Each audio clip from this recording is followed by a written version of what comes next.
Welcome to Lesson 4. And the topic for Lesson 4 is decimals. So we've got some objectives for this lesson. We're going to learn how to round decimals. We're going to add, subtract, multiply, and divide decimals. And I'm going to show you how to use your calculator to perform all of these operations on decimals as well. First, let's talk about what a decimal is. A decimal is just another way to write a fraction. And that's really all you need to know about what a decimal is. For example, if I write 1/10, I can write that just like this. Or if I wanted to write 57 hundredths, I could write like that, just like that. And I'll explain that in a second. What you do want to know, though, is that decimals, when they're written as fractions, they have to have a special denominator there in order to translate them over. So we have to talk about tenths or hundredths. In other words, these are like our place values from before. Tenths, hundredths, thousandths, 10,000ths. That's how we want to write it in order to write a decimal. Place values to the right of the decimal place are worth less than 1. Whereas before, as we were moving to the right, they were worth more than 1. Now when we move over to the other side of the decimal place, each value is worth less. So here's a diagram explaining that.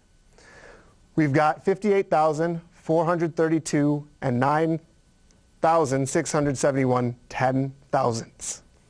So you'll notice that these same place values we had before are up here. We've got the ones place, tens place, hundreds place, etc. After that decimal, we start talking about tenths, hundredths, thousandths, and 10,000ths.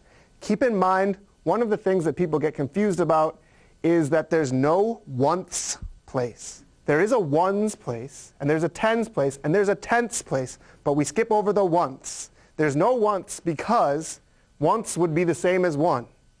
Keep in mind that if I have 1 over 1 once, it would be the same. So there is no oneths place, there's just a ones place, and then after the decimal, it starts with tenths. So if you're counting your places, you want to remember to start with tenths and not with oneths. Okay. So just keep in mind there is no oneths place. That's really important. Any whole number can be written as a decimal, and I just want to show you that. Just like we did any whole number can be written as a fraction earlier, we can do the same thing with decimals. So if I have a whole number like 6, I can write that with a decimal. I just have to make sure, since the 6 is in the one place here, it's got to be in the one place there also. And then I can put a 0 afterwards because that doesn't have any value. So 6.0 is a fine decimal, and it's equal to 6. But now we can include as many zeros as we want on the end, and it doesn't change the value because a 0 doesn't hold any value. Decimals are read, when you read a decimal, with an and for the decimal place, and then the last place value of the decimal. So for example, if I was going to say the name of 20.5 correctly, I would say 20. The decimal is the and then 5, and I want to state what place the 5 is in, and it's in the tenths place, so 5/10. So that would be 20 and 5/10. Another example would be 145.072. So same idea, 145. The decimal, again, is the and. We've got 72. And we want to name what place the 72 ends in. So it's the tenths, hundredths, thousandths place. So 72 thousandths.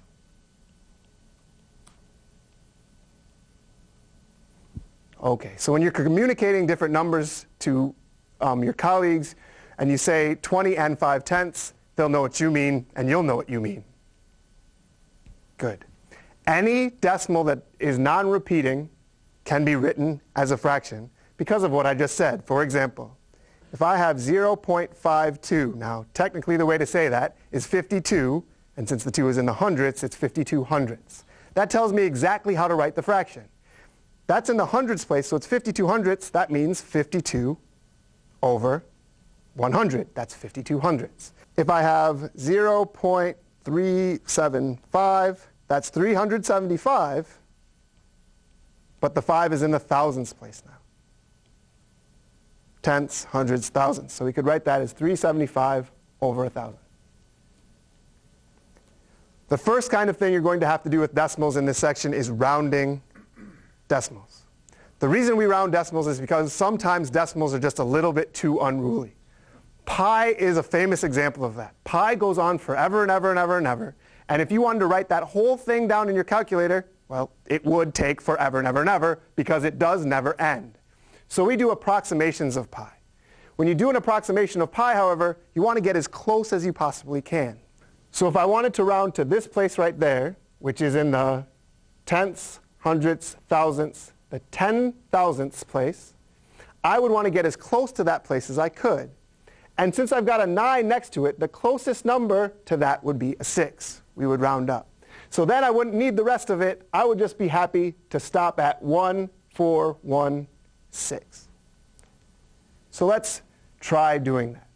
So you need to know a couple of pieces of information before you round. You need to know what place you're going to round to, and you need to know whether you're going to round up or round down. And we'll talk about both of those. So example 1. We're going to round the decimal 4.136. Now I'm going to stop saying them that way. That's 4 and 136 thousandths. And we're going to round that to the hundredths place. So let me rewrite the number. The hundredths place, tenths, hundredths, that's where the 3 is.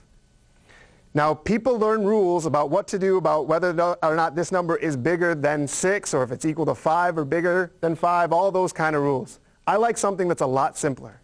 If I look at what I've got here, it's a 36, and what I want to think about is whether that 36 is closer to 30, so I round down, or if it's closer to 40, round up. 36 is closer to 40 than it is to 30, so I'm going to round this to 4.14. Now, again, you could put 0 here because those would be equal to each other. So you could just write the 40. Let's do another example. We're going to round this number, which is 86,475 hundred thousandths, to the nearest 10 thousandths place. Okay, so I've got tenths, hundredths, thousandths, and 10 thousandths, so we're going to round right to here. So this time I'm going to circle the 75, and the question I'm going to ask is that closer to 70 or is it closer to 80?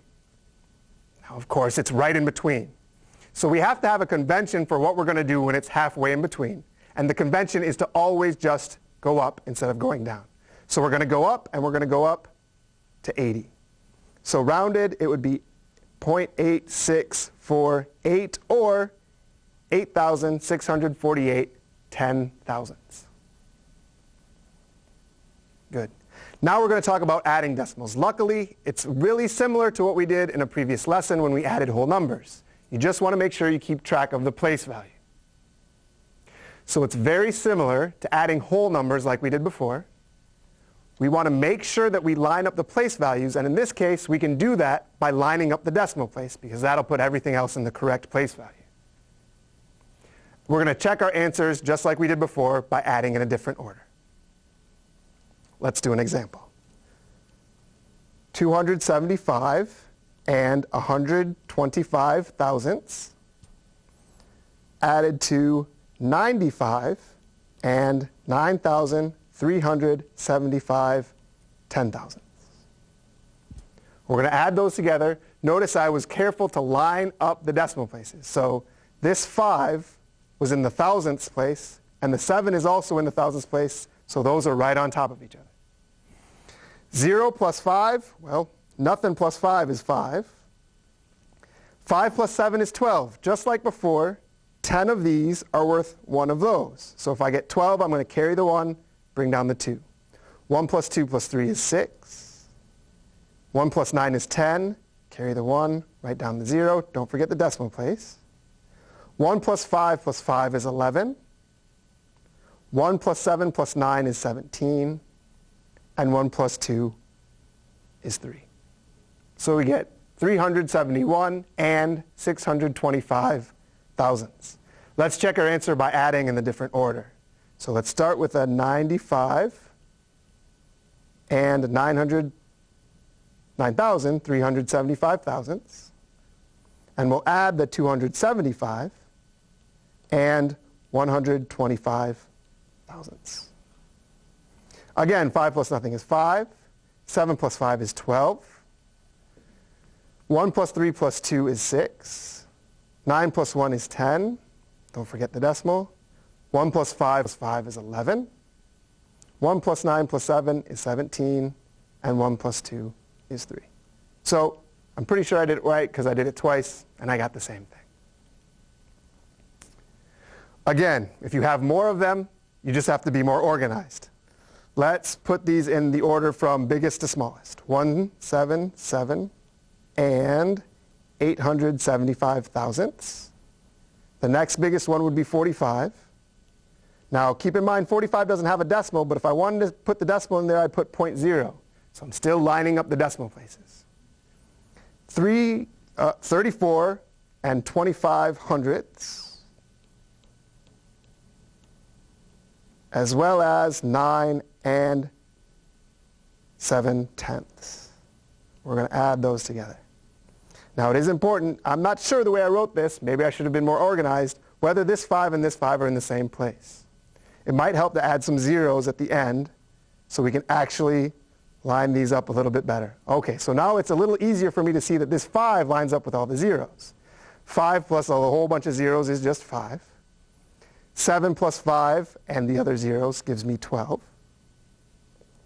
1 plus 8 plus 2 plus 7 gives me 18.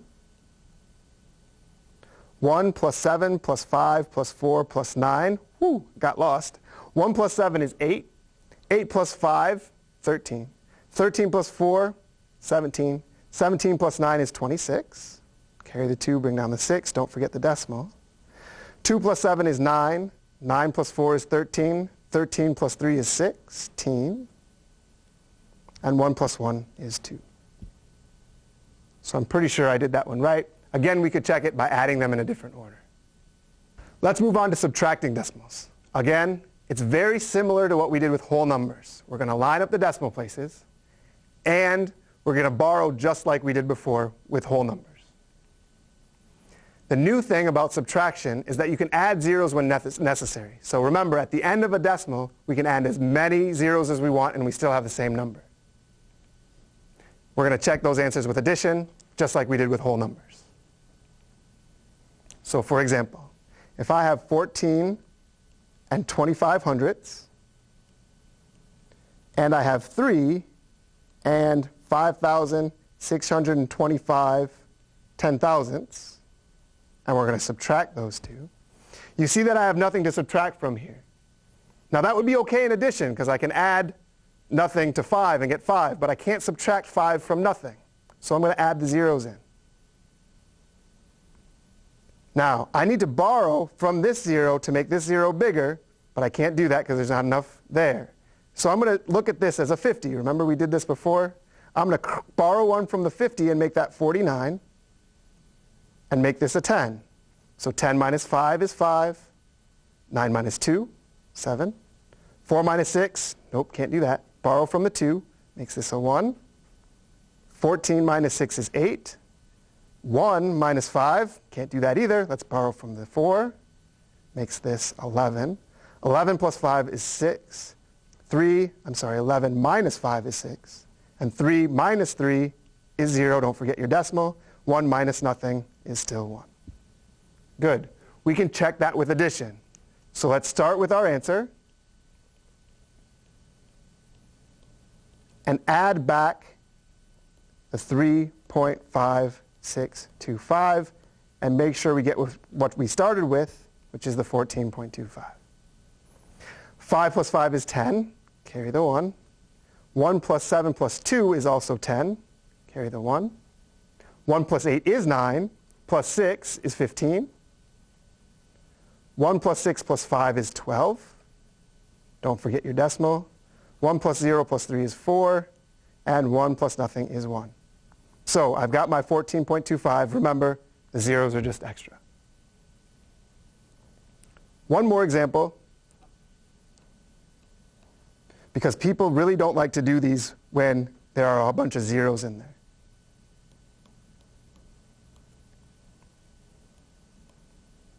So remember, the key is that we can add as many zeros to this top one as we want. So I'm going to add 2 zeros in there. Of course, this 0 has to be bigger, so I can subtract 5. I'm going to look at this number. That's 500. Cross it off, make it 1 less, which is 499. 10 minus 5 is 5. 9 minus nothing is 9. 9 minus nothing is 9. 4 minus 8 I can't do. Borrow from the 9. 14 minus 8 is 6. And 8 minus 4 is 4. So 46 and 995 thousandths. Good. So we've added decimals, we've subtracted decimals. Let's move on to multiplying decimals. Again, very similar to multiplying whole numbers. There's just a few extra things that we have to do. The first thing is, in this case, we're not going to line up the decimal place anymore. We don't have to do that. Instead, we're going to count the number of decimal places and add that to the answer of the problem. Let me show you why we're going to count the number of decimal places. If I was going to do 0.1 times 5, if I wanted to think of that as a fraction, I would do 1/10, right? I said 0.1 on purpose because I kind of wanted to avoid the 1/10. But remember, that is a 1 in the tenths place. So that's 1/10. And I'm multiplying by 5, and the 5 would change to 5 over 1. That answer would give me 5 over 10, which is the same as 5/10, written as a decimal like that. So what you've got here is we started with 1 decimal place, and we ended up with 1 decimal place. Let me do one more example. 0.14 times 0.3, let's say. Well, the 14, we can write that as 14 hundredths, and the 3 as 3/10. Again, we're going to multiply straight across. So 14 times 3 is 42, and 100 times 10 is 1,000. So the idea is this would be 42 thousandths. So the 2 has to be in the thousandths place, the 4 has to be in the hundreds place, and then I'd have to have a placeholder for the tenths place. So it would be 0.042. There were 3 decimals in the question, and there are 3 decimal places in the answer. So really what you're doing when you change them to fractions is when you multiply 100 times 10, you're counting the number of zeros, right? If I multiply 100 with 2 zeros and a 10 with 1 zero, it gives me 1,000 with 3 zeros. So you can think of this as just counting the zeros, which would be in the denominator of the fraction. So that's really the reason why we're counting the decimal places when we do a multiplication. Let's do an example. 54 and 75 hundredths times 3 and 4/10. Notice again that I did not line up the decimal places this time. I did it on purpose. In fact, I've seen people do this problem without even writing down the decimal places. They're not even necessary. I'm not going to use them at this step, so maybe I'll just take them out. 4 times 5 is 20. 4 times 7 is 28, plus 2 is 30. 4 times 4 is 16, plus 3 is 19. 4 times 5 is 20, plus 1 is 21.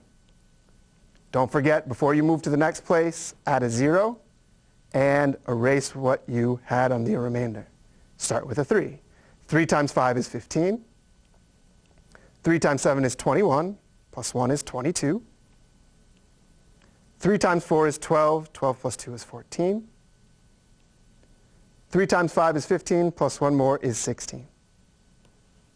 0 plus 0 is 0. 0 plus 5 is 5. 9 plus 2 is 11. Carry the 1. 1 plus 1 is 2, plus 4 is 6. 2 plus 6 is 8. And 1 plus nothing is 1. There were 3 places in the question, so there should be 3 places in the answer. So 186 and 150 thousandths. Of course, that's the same as 186 and 15 hundredths, because we don't need the 0. Good. One more multiplication. People don't like it when there's a whole lot of zeros, and I don't know why, but I'm going to show you because I know that's a problem for people. Again, don't even worry about the decimals.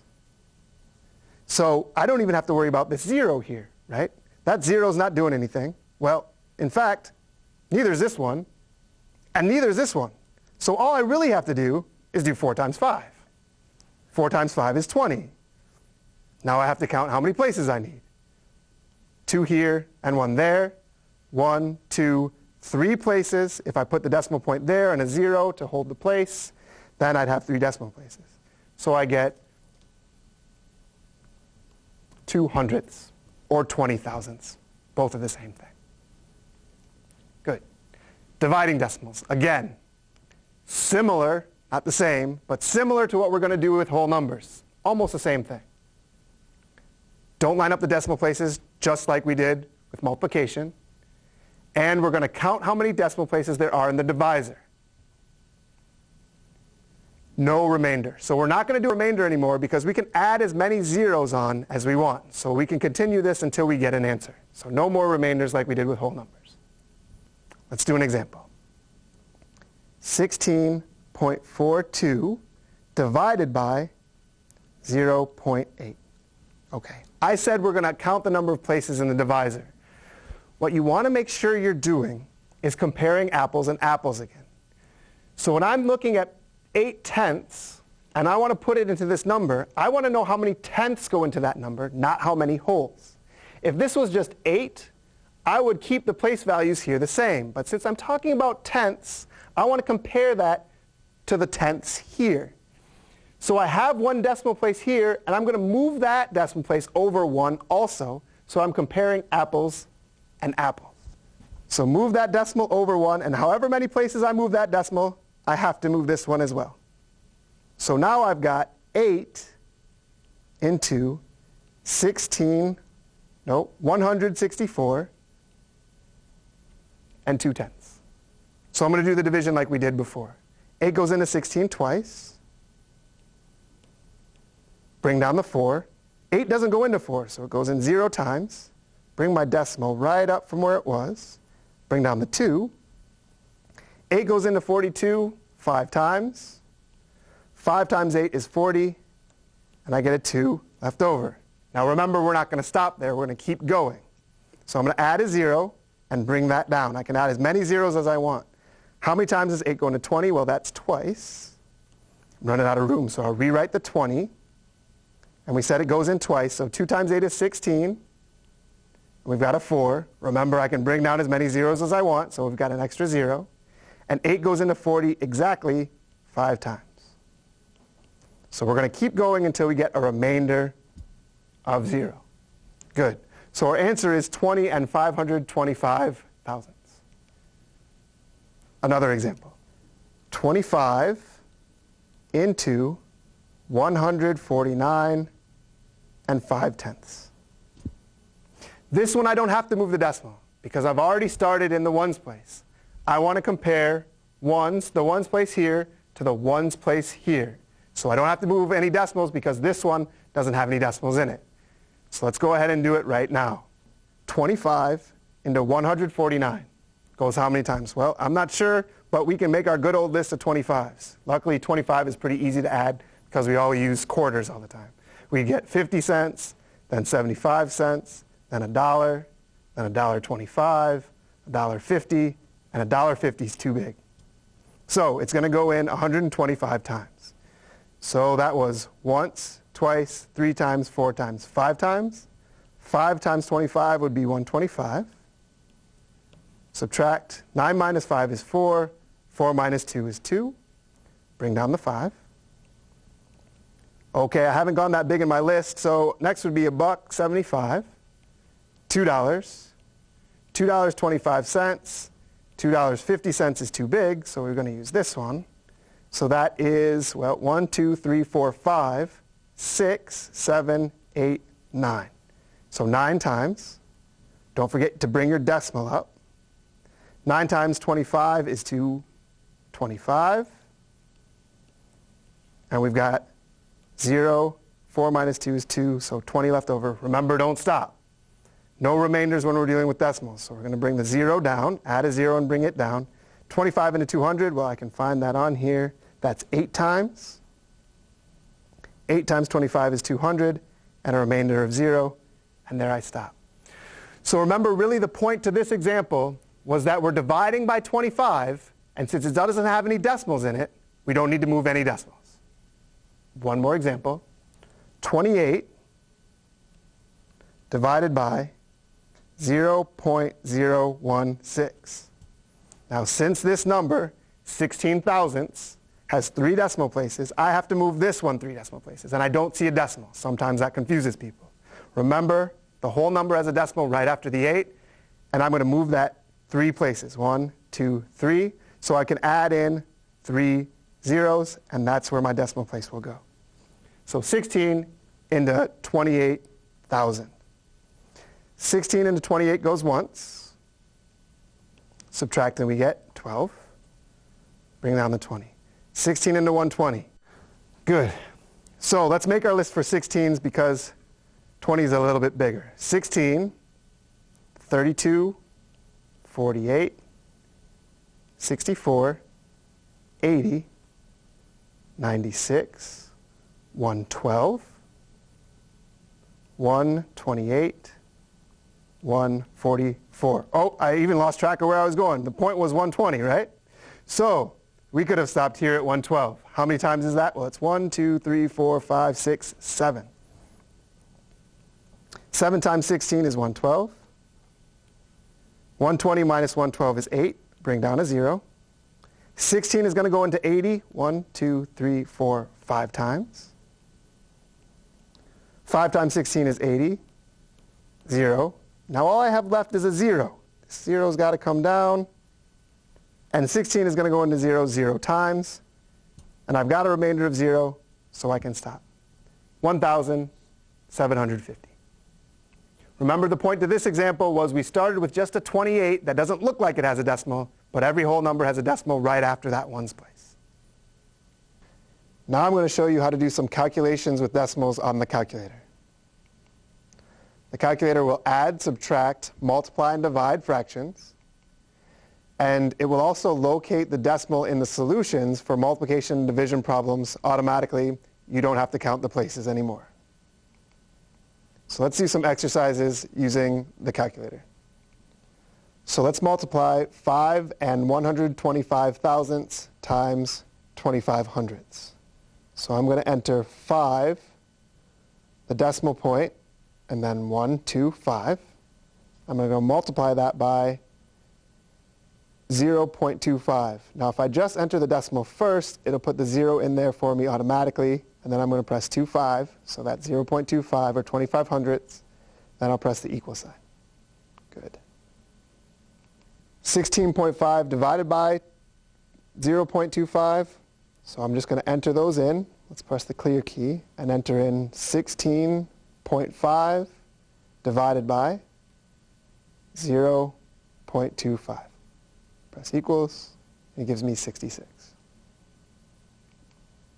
So now that I've showed you how to do some of those operations on the calculator, let's summarize what we've done with decimals.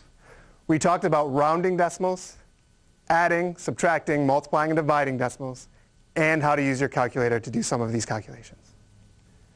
That's all the material for Lesson 4. Good luck on the assignment on Lesson 4, and I guess we'll see you again in Lesson 5, if you're lucky.